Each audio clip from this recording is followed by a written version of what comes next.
শেষ ট্রেন ধরব বলে একরকম ছুটতে ছুটতে স্টেশনে পৌঁছে দেখি নীলবর্ণ আলোর সংকেত।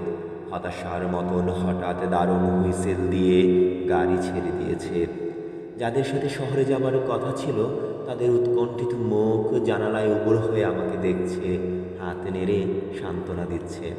আসার সময় আব্বা তাড়া দিয়েছিলেন, গোছাতে গোছাতেই তোর সময় বয়ে যাবে, তুই আবার গাড়ি পাবি।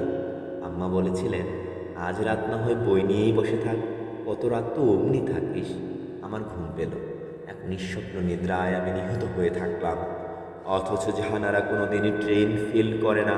ফরহাদ আধ ঘন্টা আগেই স্টেশনে পৌঁছে যায়। লাইনে মালপত্র তুলে দিয়ে আগেই চাকরকে টিকিট কিনতে পাঠায়। নাহার কোথাও যাওয়ার কথা থাকলে আনন্দে ভাত পর্যন্ত খেতে পারে না। আর আমি এদের ভাই, 7 মাইল হেঁটে এসে শেষ রাতে